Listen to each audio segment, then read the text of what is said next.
सन्मान्य राम शिंदे साहेबांनी त्या प्रकारची संकल्पना मांडली होती आणि लगेच मंत्रिमंडळाने त्याला होकार दिला आणि आज या बैठकीच्या सुरुवातीला त्यांच्या स्मारकावर जाऊन आम्ही तिथे नमन केलं आणि प्रेरणा प्राप्त केली आणि त्यानंतर मंत्रिमंडळाची बैठक संपन्न झाली। मंत्रिमंडळाच्या बैठकीमध्ये अनेक महत्त्वाचे निर्णय आज आम्ही घेतले। पुण्यश्लोक अहिल्यादेवींना विशेषतः त्यांनी परकीयांच्या आक्रमणामुळे संपूर्ण भारतामध्ये जी आमची श्रद्धास्थानं त्या ठिकाणी नष्ट करण्यात आली होती त्याचं पुनरुज्जीवन करण्याचं काम हे अहिल्या मातांनी केलं आणि म्हणूनच आज या मंत्रिमंडळ बैठकीच्या निमित्ताने आम्ही या ठिकाणी चोंडीला पुण्यश्लोक अहिल्यादेवी होळकर स्मृतिस्थळ याचं जतन व संवर्धन करण्याकरता 681 कोटी रुपयाचा आराखडा हा मान्य केलेला आहे आणि यातून विविध प्रकारची कामं या ठिकाणी होतील आणि अखिल भारतीय स्तराचं एक प्रेरणास्थळ म्हणून एक तीर्थस्थळ म्हणून हे तयार झालं पाहिजे अशा प्रकारचा प्रयत्न आपण केलाय। यासोबत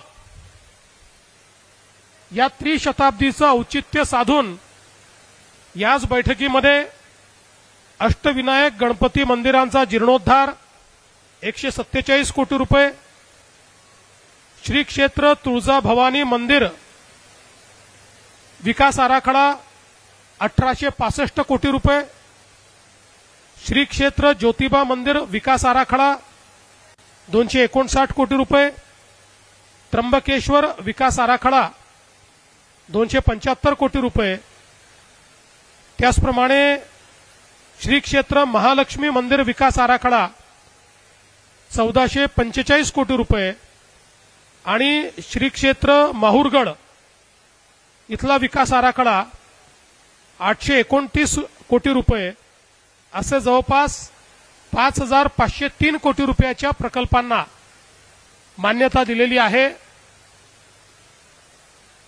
जे कार्य देशामध्ये पुण्यश्लोक अहिल्यादेवींनी केलं तेच कार्य त्यांच्या त्रिशताब्दीच्या निमित्ताने महाराष्ट्रामध्ये करण्याचा प्रयत्न हा राज्य सरकारच्या माध्यमातून आम्ही करतो।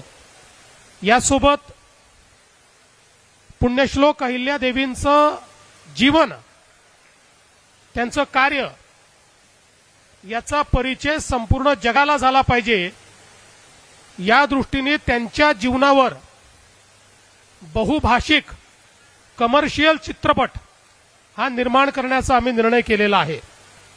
बहुभाषिक याकरता केला तो मराठी असेल, तो हिंदी असेल, तो अजून इतरही भाषांमध्ये असेल, कारण त्यांचं कार्य हे कानाकोपऱ्यात पोचलं पाहिजे आणि अतिशय अद्ययावत तंत्रज्ञान वापरून हा सिनेमा तयार करण्यात येणार आहे, जेणेकरून त्यातनं केवळ तो जीवनपट नसेल तर त्यातनं त्यांच्या कार्याचं प्रभावीपणे मांडणी ही आपण करण्याचा प्रयत्न करणार आहोत। या निमित्ताने अहिल्यानगर जिल्ह्यामध्ये आपल्याला कल्पना आहे मागच्या काळात प्रत्येक जिल्हा तिथे मेडिकल कॉलेज अशा प्रकारची आपण घोषणा केली। फक्त अहिल्यानगर जिल्हा राहिला होता की जिथे शासकीय मेडिकल कॉलेज नाही, बाकी सगळ्या जिल्ह्यांमध्ये आपण शासकीय मेडिकल कॉलेज तयार केले गेल्या 2.5 वर्षात तर 10 मेडिकल कॉलेजेस नवीन आपण तयार केले आणि आता आजच्या बैठकीमध्ये अहिल्यानगरला देखील शासकीय वैद्यकीय महाविद्यालय, ज्याचं नाव पुण्यश्लोक अहिल्यादेवी होळकर शासकीय वैद्यकीय महाविद्यालय असेल, अशा प्रकारचं वैद्यकीय महाविद्यालय स्थापन करण्याचा निर्णय करण्यात आलेला आहे। त्यासोबत अहिल्यानगरमध्ये खास मुलींकरता आयटीआय, स्वतंत्र आयटीआय मुलींचं हे देखील तयार करण्याचा निर्णय हा करण्यात आलेला आहे। आज एक नवीन महिला सक्षमीकरणाकरता आदिशक्ती अभियान राबवण्याचं आपण ठरवलेलं आहे आणि राज्यातील महिलांच्या आर्थिक, सामाजिक, शैक्षणिक आणि आरोग्यविषयक समस्यांबाबत समाजामध्ये संवेदनशीलता निर्माण करणे आणि या अभियानाच्या माध्यमातून मोठ्या प्रमाणात जागृती करणे हा आपला प्रयत्न असेल आणि यासोबतच या क्षेत्रात काम करणाऱ्या महिला आणि महिला केंद्रित एनजीओ यांना आदिशक्ती पुरस्कार हा प्रदान करण्याचा निर्णय आपण घेतलेला आहे। यासोबत मागच्या काळामध्ये आपण निर्णय केला होता की धनगर समाजातील विद्यार्थ्यांना इंग्रजी माध्यमाच्या नामांकित शाळांमध्ये प्रवेश द्यायचा। आता या योजनेच्या अंतर्गत या योजनेला आता आपण यशवंत विद्यार्थी योजना असं नाव दिलेलं आहे आणि 10,000 विद्यार्थी आता आपण नामांकित शाळांमध्ये शिकवणार आहोत। आपण आतापर्यंत 4-4.5 हजार विद्यार्थी दरवर्षी शिकवायचो, 10,000 विद्यार्थी शिकवण्याचा आपण निर्णय केलेला आहे। धनगर समाजातील मॅट्रिकोत्तर शिक्षण घेणारे गुणवत्ताधारक जे विद्यार्थी आहेत यांच्याकरता आपण निर्णय केला आहे की प्रत्येक विभाग स्तरावर पुण्यश्लोक अहिल्यादेवी होळकर वसतिगृह योजना ही आपण सुरू करतो आहोत। मागच्या काळात आपण एक वसतिगृह योजना सुरू केली होती, त्यात नाशिकला काम देखील सुरू केलं, पण मध्यंतरी ती योजना थोडी मागे पडली होती। पण आता ही नव्याने आम्ही पुन्हा रिलॉन्च करतोय पुण्यश्लोक अहिल्यादेवींच्या नावाने आणि आता तात्काळ आपण पुणे आणि नागपूर या 2 ठिकाणच्या हॉस्टेलचं काम करतोय आणि इतर ठिकाणच्या जागाही लवकरच फायनल करून सर्व विभाग स्तरावर एक हॉस्टेल मुलींचं आणि एक हॉस्टेल मुलांचं धनगर समाजाकरता या ठिकाणी तयार करण्याचा आपला मानस आहे। एक अजून चांगला निर्णय मंत्रिमंडळाने घेतलाय। पुण्यश्लोक अहिल्यादेवी होळकर यांनी उभारलेल्या घाट, विहिरी आणि पाणी वाटप प्रणालीचं सर्वेक्षण करून त्याच्या जतनाकरता विशेष कार्यक्रम एक आपण हातामध्ये घेतलाय जलसंधारण विभागाच्या माध्यमातून आणि त्यातनं त्याचं पूर्ण पुनरुज्जीवन करणं आणि त्याचं जतन करणं अशा प्रकारचा हा कार्यक्रम असेल। याच्या अंतर्गत 3 ऐतिहासिक तलाव आहेत आतापर्यंत जे लक्षात आलेत, पुढे अजून काही येऊ शकतात। चांदवड, त्र्यंबकेश्वर आणि मल्हार गौतमेश्वर जेजुरी, त्यानंतर 19 विहिरी राज्यामध्ये, 6 घाट, 6 कुंड, 34 जलाशय, असं वेगवेगळ्या गोष्टींचं काम हे या संवर्धनाच्या माध्यमातून या ठिकाणी करण्यात येणार आहे। यासोबत अहिल्यानगर जिल्ह्यातल्या राहुरीमध्ये एक दिवाणी न्यायालय हे स्थापित करण्याकरता आपण त्या ठिकाणी दिवाणी न्यायालय वरिष्ठ स्तर याला देखील मान्यता दिलेली आहे आणि आजच्या बैठकीमध्ये आपण नाशिक आणि त्र्यंबकेश्वरला जो कुंभमेळा होतो त्या कुंभमेळ्याचं संचालन करण्याकरता कुंभमेला प्राधिकरणाचा कायदा हा मंजूर केलेला आहे। जसं प्रयागराजला कायदा करून सगळे अधिकार कुंभमेळ्याचे प्राधिकरणाला देण्यात आले, त्याच धर्तीवर हा कायदा आपण या ठिकाणी मंजूर केलेला आहे। यासोबत आपण आज अहिल्यादेवींच्या या त्रिशताब्दीच्या निमित्ताने एक लोगो हा देखील प्रकाशित केलेला आहे, जो सगळ्या पूर्ण वर्षभर सगळीकडे तो वापरण्यात येईल. एक डाक तिकीट देखील आज जारी करण्यात आलेलं आहे. त्यांच्यावर एक डाक तिकीट जारी करण्यात आलेलं आहे आणि एक प्रेरणा गीत देखील आज या ठिकाणी आपण जारी केलेलं आहे. मला असं वाटतं की ज्या प्रकारे या देशामध्ये पुण्यश्लोक अहिल्यादेवींनी एक प्रकारे सांस्कृतिक पुनरुत्थानाचं काम केलं आणि ज्या समाजाला आपल्या संस्कृतीचा, आपल्या धर्माचा नाव घ्यायची चोरी झाली होती किंवा एक प्रकारे भीती होती, त्या विचारांना, त्या धर्माला, त्या संस्कृतीला पुनर्स्थापित करण्याचं काम या अहिल्यादेवींनी केलं. आणि म्हणूनच आम्ही हा निर्णय केला की त्यांच्या त्रिशताब्दीच्या निमित्ताने चोंडीमध्ये त्यांच्या जन्मगावी ही बैठक झाली पाहिजे. आणि अनेक महत्त्वाचे निर्णय जे मी आपल्याला सांगितले आपण घेतले आहेत. केवळ एका बैठकीत निर्णय करून आम्ही थांबणार नाही आहोत. वर्षभर अजून अनेक उपक्रम.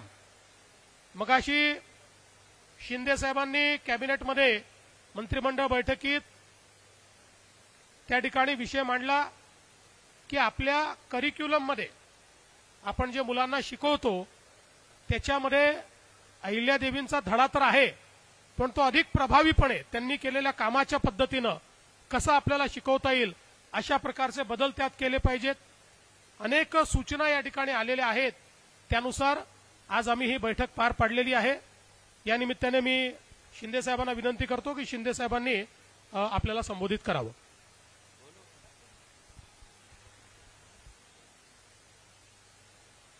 पुण्यश्लोक अहिल्यादेवी होळकर यांच्या त्रिशताब्दी 300व्या जयंतीचं औचित्य साधून आज चोंडीमध्ये त्यांच्या जन्मगावी आज आम्ही मुख्यमंत्री, आमचे अजितदादा, सर्व मंत्रिमंडळ या ठिकाणी कॅबिनेट बैठकीसाठी आलो. आणि या 300व्या जयंतीनिमित्त मी अहिल्यादेवी होळकर यांना विनम्र अभिवादन करतो, त्यांना मानवंदना देतो आणि त्यांना कोटी कोटी प्रणाम करतो. खरं म्हणजे ही संकल्पना आमचे विधान परिषदेचे सभापती रामभाऊ शिंदे यांनी मांडली आणि अतिशय एक अहिल्यादेवी होळकर, पुण्यश्लोक अहिल्यादेवी होळकर यांचा इतिहास, त्यांचं कार्य याला उजाळा देण्यासाठी, त्याचं स्मरण करण्यासाठी आणि त्यांना मानवंदना देण्यासाठी या ठिकाणी कॅबिनेट घ्यावी अशी संकल्पना मांडली, मागणी केली. आणि आदरणीय आपले मुख्यमंत्री देवेंद्रजींनी त्याला तात्काळ मान्यता दिली. त्याबद्दल मी मुख्यमंत्री महोदयांचं मनापासून अभिनंदन करतो आणि रामभाऊंना देखील धन्यवाद देतो. खरं म्हणजे आज आपण पाहिलं की मुख्यमंत्री महोदयांनी अतिशय विस्तृतपणे या ठिकाणी आज आम्ही घेतलेले निर्णय जे आहेत या निर्णयाच्या बाबतीमध्ये सगळी माहिती दिलेली आहे. खरं म्हणजे आज अहिल्यादेवींनी जे काही काम केलं आणि समाजाभिमुख काम केलं, एक खऱ्या अर्थाने कुशल प्रशासक, संघटक आणि दूरदर्शीपणा त्यांच्या कार्यातून आपण पाहिला. आणि त्यामुळे त्यांनी मोठ्या प्रमाणावर आपली जी काय परकीय आक्रमणं होती त्याच्याबद्दल, जी आक्रमणामध्ये आपली देवस्थानं जी त्याच्यामध्ये नष्ट झाली होती ती देवस्थानं पुन्हा उभी करण्याचं मोठं काम त्यांनी केलं. मग त्याच्यामध्ये पुष्कर आहे, अयोध्या आहे, ऋषिकेश आहे, पंढरपूर आहे, गया इथली मंदिरं आहेत, त्याची साक्ष देणारे अनेक घाट बांधले, मठांची स्थापना केली. औरंगजेबाने उद्ध्वस्त केलेलं काशी विश्वेश्वर मंदिराचा जीर्णोद्धार देखील पुण्यश्लोक अहिल्यादेवींनी केला. आणि म्हणून खऱ्या अर्थाने त्यांनी अनेक तीर्थक्षेत्र बांधली, मंदिरं बांधली आणि मगाशी मुख्यमंत्री महोदय म्हणाले की घाट बांधले, जे अनेक पाण्याचे जे काही स्रोत आहेत ते डेव्हलप केले, विहिरी बांधल्या, लोकांना पाणी मिळावं यासाठी हा उदात्त हेतू त्यांनी ठेवून या ठिकाणी अशा प्रकारची जी मोठी कामं केली आणि त्यामुळे खऱ्या अर्थाने आज त्यांच्या या जन्मगावी ही कॅबिनेट झाली आणि त्यामध्ये त्यांचा जो उद्देश होता की यामध्ये देवस्थानांचं पुनर्जीवन, जीर्णोद्धार आणि यासाठी आमच्या मंत्रिमंडळाने आज जे काही पुण्यश्लोक अहिल्यादेवी होळकरांचं स्मृतीस्थळाचं जतन, संवर्धन आणि मग बाकी तर आपल्याला मुख्यमंत्री महोदयांनी ते देवस्थान अष्टविनायक आहे, तुळजाभवानी आहे, ज्योतिबा मंदिर आहे, त्र्यंबकेश्वर, महालक्ष्मी, माहूरगड या सगळ्याच देवस्थानांसाठी त्याचं जतन आणि संवर्धन करण्यासाठी तब्बल 5,500 कोटींचा या ठिकाणी त्याची तरतूदही केली आणि त्याप्रमाणे त्याचा विकास आराखडा आणि सगळ्या गोष्टीला मान्यता दिली. आणि त्याचबरोबर पुण्यश्लोक अहिल्यादेवी होळकर यांच्या त्रिशताब्दी जयंतीनिमित्त लोककल्याणकारी निर्णय घेण्यासाठी ऐतिहासिक जलसंपत्तीचं जतन करण्याचा देखील आपण निर्णय घेतला जलसंधारण विभागाच्या माध्यमातून. त्याचबरोबर भटक्या जमाती क वर्गातील धनगर समाजातील मॅट्रिकोत्तर शिक्षण घेणाऱ्या गुणवत्ताधारक विद्यार्थ्यांसाठी महसूल विभागाच्या मुख्यालयाच्या ठिकाणी वसतिगृह बांधणं याचाही निर्णय आपण घेतला. आणि या निर्णय हा अगोदर निर्णय झाला, पण याला आपण नाव दिलं योजनेला पुण्यश्लोक अहिल्यादेवी होळकर वसतिगृह. आणि त्यामुळे त्याचबरोबर मगाशी मुख्यमंत्री म्हणाले इंग्रजी माध्यमाच्या शाळा ज्या आहेत या धनगर समाजाच्या मुलांना चांगलं शिक्षण घेता यावं, नामांकित शाळांमध्ये त्यांना प्रवेश घेता यावा, त्यांचा शैक्षणिक दर्जा उंचावला जावा यासाठी त्या जी काही योजना आहे त्या योजनेचं नाव देखील राजे यशवंतराव होळकर असं या ठिकाणी देण्याचा निर्णय इंग्रजी माध्यम निवासी शिक्षण योजना असं दिलं. आणि याचा परिपाक म्हणजे आता झालेल्या केंद्रीय लोकसेवा आयोगाच्या परीक्षेत कोल्हापूर जिल्ह्यातल्या कागल येथे एक मेंढपाळाचा मुलगा आपला बिरुदेव ढोणे हा रँक 551 क्रमांकाने उत्तीर्ण झाला. हा देखील रामभाऊ आपल्याला सगळ्यांना अभिमान आहे. आणि म्हणून यासाठी आपण जे काही त्यांचं कार्य पुण्यश्लोक अहिल्यादेवींचं आहे त्याचं स्मरण करणं, ते पुढच्या पिढीपर्यंत पोहोचवणं, हा इतिहास आपण तरुण पिढीला ऊर्जा आणि प्रेरणा देणारा ठरावा यासाठी आजची कॅबिनेट खूप महत्वाची होती.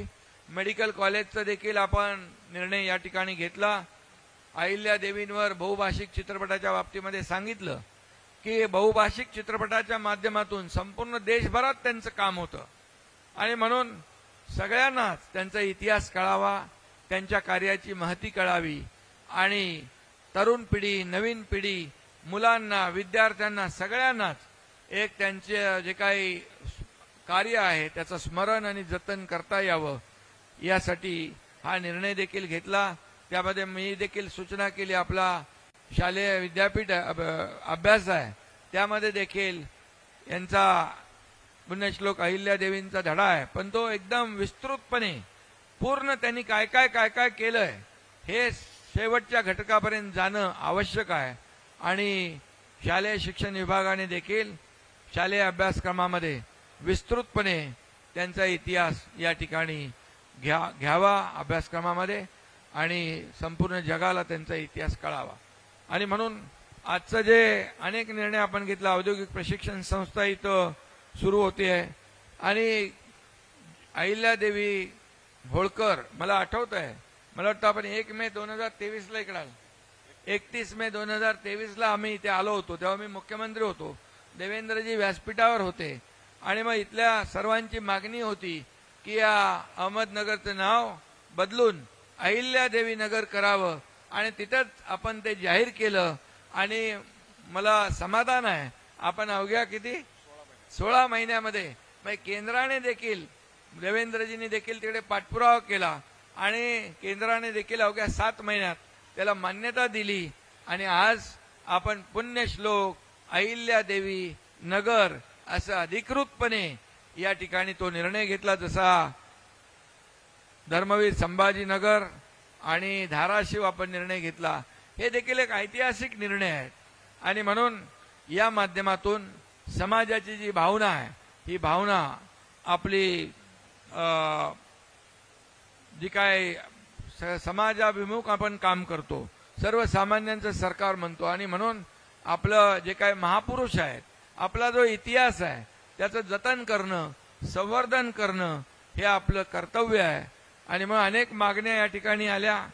त्यामध्ये मी मगाशी मुख्यमंत्री महोदयांना देखील सांगितलं की जसं ग्रामीण भागात पुण्यश्लोक अहिल्यादेवी होळकर यांच्या नावाचं सांस्कृतिक केंद्र आहे, तसं नगर विकास विभागाच्या माध्यमातून देखील शहरामध्ये महापालिका नगरपालिकांमध्ये त्यांच्या नावाचं पुण्यश्लोक अहिल्यादेवी होळकर सांस्कृतिक केंद्र, म्हणजे त्या ठिकाणी त्या मुलांमध्ये अभ्यासिका असेल किंवा त्यांचा इतिहास असेल, त्या सगळ्या ज्या काही जतन करण्याच्या गोष्टी आहेत त्या देखील आपल्याला तिथं करता येतील. आणि म्हणून आजची कॅबिनेट जी आहे, मंत्रिमंडळ बैठक, अतिशय रामभाऊ तुम्ही या ठिकाणी विनंती केली आणि मुख्यमंत्री महोदयांनी त्याला मान्यता दिल्यामुळे खऱ्या अर्थाने त्रिशताब्दी वर्षाचे औचित्य साधून 300व्या जयंती उत्सवामध्ये अनेक कामं विकासाची, म्हणजे थेट ते जनतेला त्याचा फायदा होणार आहे. पण अहिल्यादेवींचं स्मरण, जतन, त्यांची प्रेरणा, त्यांची ऊर्जा आपल्याला प्रत्येकाला मिळत राहील. यामुळे सर्व पत्रकारांना देखील आज मी या जयंतीनिमित्त शुभेच्छा देतो. आपल्या सगळ्या पत्रकार मित्रांचं स्वागत. पुण्यश्लोक अहिल्यादेवी होळकरांच्या ह्या 300व्या महोत्सवाच्या निमित्तानं, जयंतीच्या निमित्तानं जो काही कार्यक्रम राज्य सरकारने हातामध्ये घेतलाय तो राज्याच्या मुख्यमंत्र्यांनी, उपमुख्यमंत्र्यांनी दोघांनी सांगितलेला आहे. अख्खं मंत्रिमंडळ त्या मताशीच आहे, तीच आमची भूमिका आहे. धन्यवाद. एक अजून महत्वाची गोष्ट आहे की आपल्याला माहिती आहे की राज्यामध्ये आपण 100 दिवसाचा कार्यक्रम राबवला होता. मला सांगताना आनंद वाटतो की याच्यामध्ये 2 गोष्टी होत्या. एक कार्यालयीन सुधारणा होत्या आणि दुसरा धोरणात्मक बाबींचा कार्यक्रम होता. कार्यालयीन सुधारणांमध्ये राज्यातल्या 12,500 कार्यालयांनी त्या ठिकाणी सहभाग देऊन अतिशय चांगल्या पद्धतीनं कार्यालयीन सुधारणा केल्या. त्या सर्व कार्यालयांचं मी अभिनंदन करतो.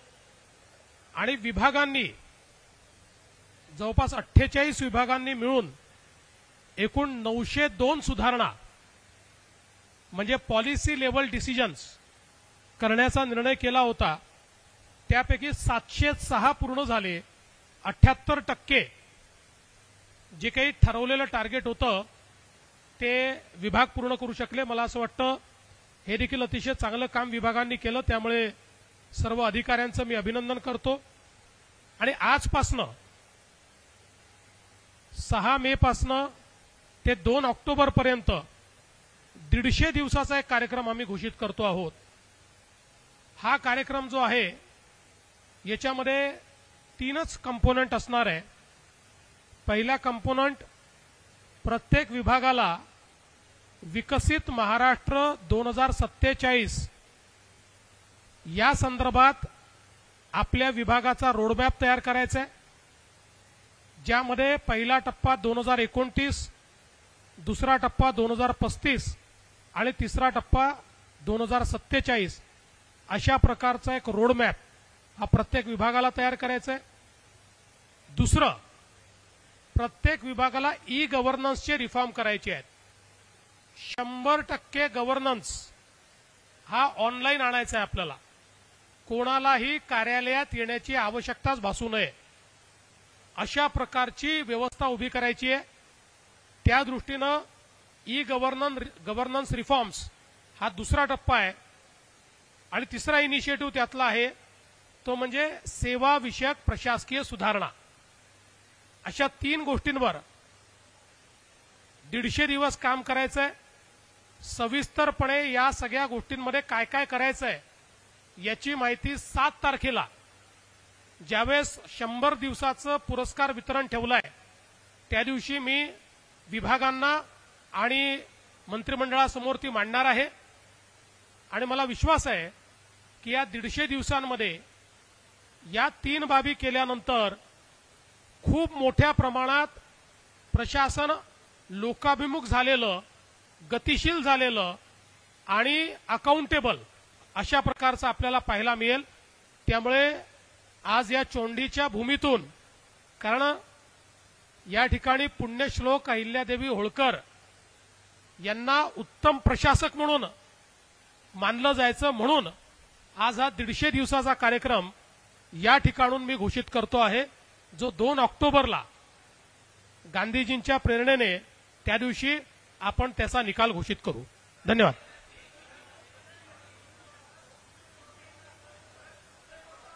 एक एक करून विचार, काहीच ऐकू येत नाही.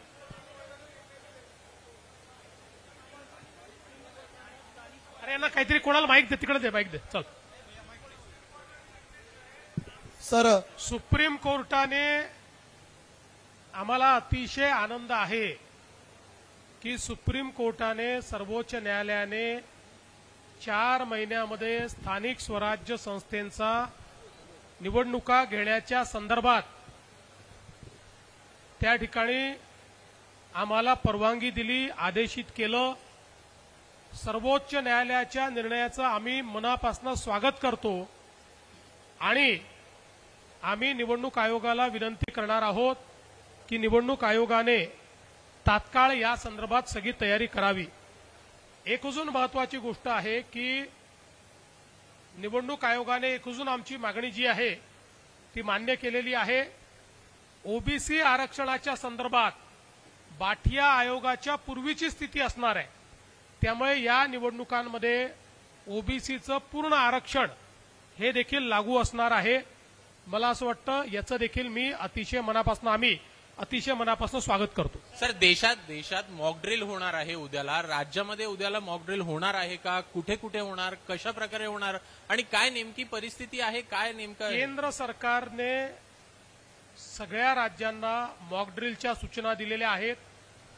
ही मॉक ड्रिल कुठे करायची आणि कशी करायची या संदर्भात आज सकाळी 10:30 वाजता केंद्रीय गृह सचिवांनी सर्व राज्याच्या प्रमुखांशी चर्चा केलेली आहे.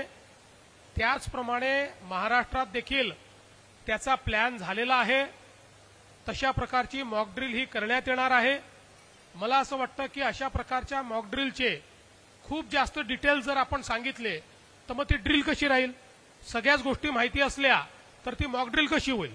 आणि म्हणून मला असं वाटतं एवढा पुरे आहे की महाराष्ट्रात ही मॉक ड्रिल होणार आहे. सर, जलजीवन सर पाणी टंचाईबद्दल सर जलजीवन मिशनची जी कामं आहेत, काही कंत्राटदारांनी अर्धवट कामं ठेवलेली आहेत. लोकशाहीने या संदर्भात यवतमाळमधील भीषण वास्तव समोर आणलंय. महिलांना पाणी टंचाईसाठी वणवण करावी लागते. अहिल्यानगरमध्ये सुद्धा तीच परिस्थिती आहे. या कामांच्या बाबतीमध्ये काय आदेश दिले येतील? यापूर्वीच या संदर्भात मी सांगितलेलं आहे. मंत्रिमंडळात याची चर्चा झाली. त्यानुसार ज्या योजना अर्ध्या राहिलेल्या आहेत त्याचं नव्याने एस्टिमेट तयार करणे, त्याला फेर प्रशासकीय मान्यता घेणे आणि त्या योजना पूर्ण करणे याला प्राधान्य देण्यात येणार आहे. सर, निवडणूक आयोगाच्या बाबतीत तुम्ही सगळं तूच विचारशील तर बाकीच्यांना एक शेवटचं सर 4 महिने पावसाळ्याचे आहेत. तुम्ही ज्या प्रकारे स्थानिक स्वराज्य संस्थांच्या निवडणुका सांगत आहात, स्थानिक स्वराज्य संस्थेच्या निवडणुकीत महायुती एकत्रित असेल. काही एखाद्या ठिकाणी एखादा वेगळा निर्णय स्थानिक स्तरावर होऊ शकतो, पण ओव्हरऑल पॉलिसी म्हणून महायुती एकत्रित लढेल. दुसरा विषय दुसरा एक विषय असा आहे की तुम्ही आज पहिल्यांदी स्वातंत्र्यानंतर ग्रामीण भागामध्ये मंत्रिमंडळ मीटिंग होतीये. आज या निमित्ताने अहिल्यानगर जिल्ह्यावर विकासाचा वर्षाव झालेला आहे. अशा पद्धतीने तुम्ही इथून पुढे अन्य कुठं ग्रामीण भागात मीटिंग घेणार का? म्हणजे सरकार आपल्या दारी असं होणार का? आम्ही मुंबईत बसूनही विकासाचा वर्षाव करू शकतो. त्यामुळे रेग्युलर बैठका मुंबईतच होतील. पण अहिल्यादेवीची त्रिशताब्दी हा एक अत्यंत महत्वपूर्ण अशा प्रकारचा पर्व आहे, म्हणून या ठिकाणी आपण घेतली आहे. यापुढे कुठे अशा प्रकारचा एखादा पर्व असेल तर घेतली जाईल. चला, थँक्यू, धन्यवाद. सर